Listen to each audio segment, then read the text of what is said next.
Teachers in England are back on strike today.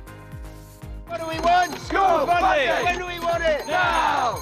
Teachers in England are back on strike, and with more unions rejecting this year's pay offer, could disruption in schools get worse? It's childcare that's an issue, but I support the teachers, the fact that, but I think the kids are getting a hit on the head. What we are not prepared to accept, and none of the teacher unions have accepted, the offer that the government has made. Talk about strikes, because today teachers are walking out of classrooms across the country for the fifth time this year over pay and recruitment and retention. Previous strikes by members of the National Education Union have affected more than half the schools in England. The union says GCSE and A-level students, because exams are about to start, will still be able to study, and vulnerable children will also be protected. But this is the headline in the Daily Telegraph. Teachers' strikes could disrupt GCSE and A-level students as thousands of teachers walk out. Are the strikes justified, Bim? No, but I think it's important to say that I understand how some teachers feel that, you know, they need more pay, and that's... It's not just some. Well, no, OK, but I understand the reasons. I don't think it's justified, because I think the impacts on those young people who've been through so much after COVID is just so... it's terrible. And what I would like to see... Obviously, the government's got a huge part to play in this. They need to come together with the teachers' unions and the education sector more generally. What I'd like to see is a multi-year settlement over a longer period of time than politicians typically think. You know, I'm talking maybe 4, 5, 6 years, to show that, yes, we do understand that they need more pay. And the government's obviously done what it can over the next, the deal that's proposed, I think, for the next 2 years. But we need to think over the next 5, 6 years, OK, how do we get there? And the trade-off for that is that we don't have strikes and we get better education for our kids who are just suffering through, I mean, fifth time you said this year. I mean, that's an appalling outcome for kids that have been through COVID and all the difficulties with that. Do you agree? Again, partly. I mean, look, the long-term economic growth potential for the country rests on our young people being educated and fit to make the most when they're older. Right, so the strikes aren't justified. No, so the strikes are therefore justified, because actually for the past 13 years, there's been a structural decline in public sector financing of our schools and our teachers, which results in this absurd position now where people don't want to become teachers because they don't feel like they can afford to pay the bills as well as teach our future generations. This is a sticking plaster problem. We need a long-term approach to settling teacher pay, investing in our schools, investing in our state education, because it will pay back in the long run. Right, and are you looking at what sort of percentage pay rise? I mean, you're right, teachers' pay on average has gone down. It's been cut in real terms. In other words, prices have gone up faster than their wages. It's about 10% since 2010. Is that the sort of pay offer you would like to see? Look, it's not for me to just make up numbers out of thin air. I'm not in the room doing the negotiations, but we definitely need to get a deal, and teachers do need to see their pay increase, not just now or next year, but in line for the long run, so there's sustained funding from an economy that is growing and not declining as it has been over the last 13 years. Well, and the problem is there are no negotiations. Well, we had negotiation. We came to a deal. We came to... The government proposed...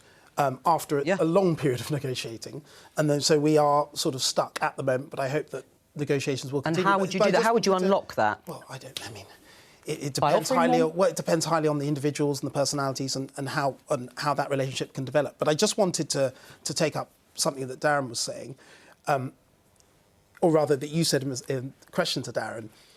10%, you said roughly the fall in real terms pay.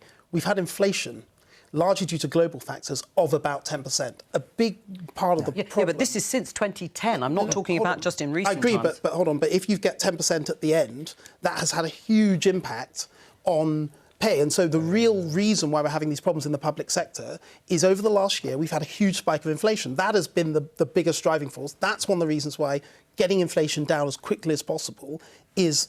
I think one of the most important things, the most important thing the government can do. You know this bit. Teachers' relative pay compared to other parts of the economy has been declining for years. Yes, there's been a high inflationary environment, partly due to kind of global issues, but this is a long-term issue that's now exploded into these strikes, and that's why you need a long-term answer. Would you like teachers to get back into the classroom? I would, and I have a huge amount of sympathy for these teachers that are, of course, across the public sector. We've seen many public sector workers receive a real terms pay cut. We all are, unfortunately, as a result of inflation. I do want to challenge this argument that inflation is a result of sort of global factors and has nothing to do with the government's own actions themselves with regard to quantitative easing and buying up government debt in the Bank of England. A lot of this inflation is a result of the government's own fault themselves. In terms of teachers' pay, really what we're talking about within this conversation is how much do teachers deserve to be paid and how much do they actually... How much do you think they do? Well, I think that should be left up to the market. And unfortunately, at the moment, the state is deciding what teachers are worth, rather than allowing employers to compete in order to actually decide what you think teachers' pay should be. And do you agree with that, Andrew? Well, there is a market, and teachers are voting with their feet, unfortunately, and they're not applying to become teachers, and they're leaving the profession in record numbers, which is why last year the government only hit 59% of its teacher recruitment target. We were talking about AI just now. Their target on computing teachers, they only met 35% of it. I've got a friend who's got a child in secondary school just doing their GCSE options. He's been told he can't do computing because the school doesn't have the teachers, the qualified teachers, to offer that subject. Now, that's ridiculous. We're, fifth, sixth biggest country in the, economically in the world.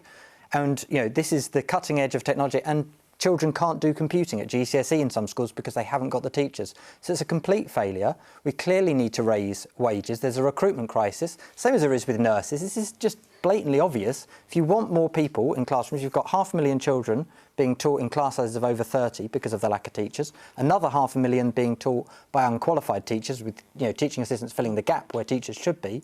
That's a real problem.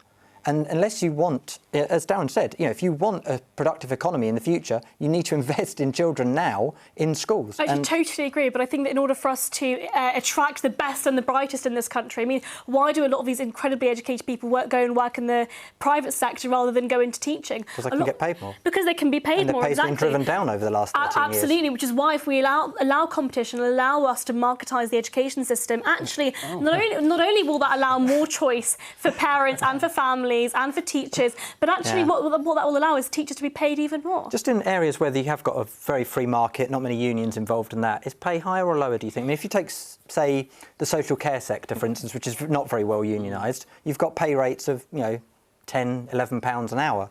That's, free market. Not very Absolutely, you didn't say it shouldn't be unionised at all. I mean, just looking at, for example, Sweden, which has no minimum wage but has huge amounts of union power, and unions are able to freely negotiate with employers because government stays out of it. We need stronger trade union rights. Excellent. Right, what do you mean by rights, though? Well, the right to collectively bargain with employers and across industries, sectoral. I absolutely believe in the right to withdraw one's labour, but Good. I equally believe that freedom goes both ways, and employers have the right to negotiate that and also terminate the employment of those that are striking if they see. Well, I mean, let's see given there's a teacher recruitment crisis, I'm not sure sacking loads of teachers is going to help with the teacher recruitment crisis. Maybe we could do that with the nurses as well and have even bigger backlogs in the NHS. 7.2 million, maybe we could get that up to 10. Right. Be a nice round figure. You were smiling during that discussion there, Darren. Why?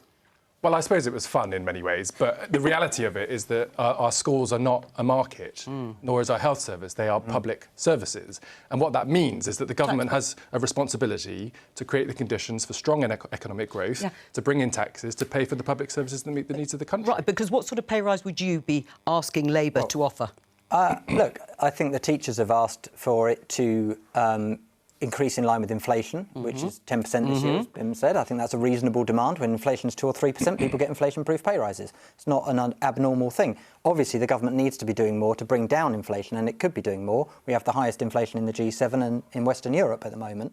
So there is more that can be done on that side of it, but we also need to match people's wages to it. And this is about But if it comes down, the Office for Budget Responsibility is predicting, rightly or wrongly, that inflation could come down to 2.9%, and then those pay rises will be much higher. We're talking about the last year and this current year, where inflation has been at that level. So you need to address that. Are they affordable? Is that the only way to resolve this?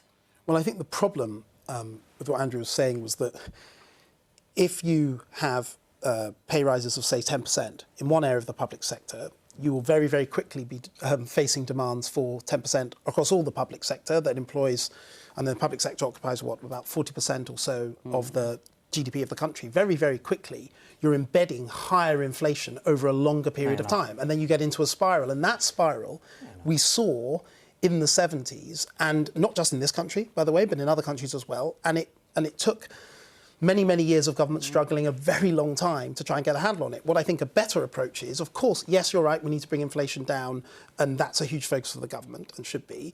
But also, as I was saying, a longer-term view, and I think Darren agrees with this, a longer-term view of getting teachers' pay up. I think that it's recognised that teachers' pay needs to be increased, but doing that over a long period of time so that we don't bed in high levels of inflation now. Right, that is the risk, of course, is that inflation does not come down. It's difficult to judge how inflationary pay rises are if you were to put them up across the board, but it is an important point. Well, it's different in the public sector because you don't have that knock-on effect on the market. So if you put up people's wages, say, in supermarkets, of course you do have that knock-on effect. Of course you have a knock-on effect on the market because someone doesn't just stay working in the public sector or the private sector. They can go in between both.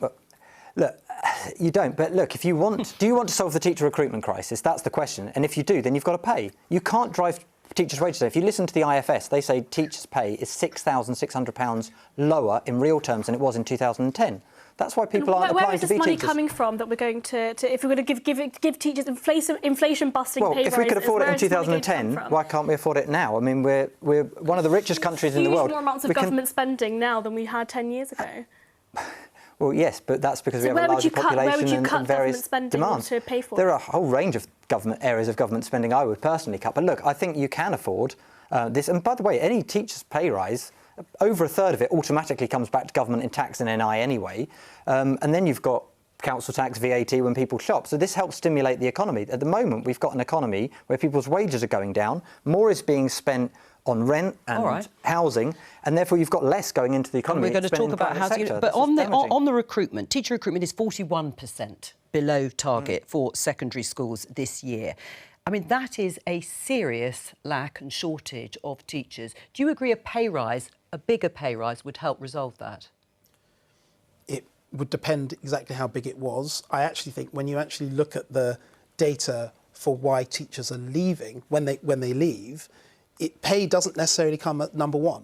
So it's important that we don't think pay is this sort of silver bullet that solves everything with the teacher recruitment issue. Of course, there are issues with just broad what they perceive to be how attractive the profession is, and you see that in different areas of the public sector and private sector. It's also worth saying that we have a very tight labour market, which means that it's not just teachers or parts of the NHS where we have difficulty recruiting. There are difficulty recruiting across different areas of the private sector as well as the public sector. It's a broader societal problem at the moment that appear to be a lot of shortages of skilled labour in many areas. Right, but do you agree a bigger pay rise would help solve that recruitment problem? Partly helps, but what BIM is also referring to is the need for reform of our public services. And what he's therefore impliedly acknowledging is that after 13 years of this government messing around with our public services, we've been landed with a mess. Teachers, nurses, doctors are not just striking about pay, they're striking about working conditions, investment in the capabilities and capacity they have, the work that they're being asked to do. And we need to be able to increase their pay, yes, but we need an economy that's growing to do that, and we need to take reform of our public services deeply seriously because we can't afford them in the current state. I'll let BIM respond. Well, I agree that we need to focus again after dealing with, obviously we left the European Union, Brexit and COVID. Yes, we need to take seriously reforming public services. There were problems I suspect that my prescription for reform may be different to yours, but I think that I very strongly welcome that a Labour politician is now saying we should reform the public services in ways that we can actually improve We seem to outcomes. forget of 6 years of austerity from the Conservatives where they cut public sector funding to the bone, including on capital investment. I seem to remember even Labour at that time were certainly forecasting that they would do something similar in response in terms of cutting capital spending and making the same sort of cuts to departments. Maybe that was the case. I wasn't around then, but I can tell you now that Labour's the not government have promising already last year given teachers a 5% pay rise and then offered extra £2.3 billion in spending. I mean, we can continue to say we just want to throw more taxpayer money at these institutions. 5% when inflation was 10%. Yeah, should point out. Absolutely, but we're talking about the working conditions. That extra £2.3 billion surely should have solved that. But of course, every time we argue that we're going to spend more money on an institution that's already broken, we can keep throwing taxpayer money at it. But unless we have serious institutional reform within our education system, unfortunately, working standards won't rise. We're going to leave it there because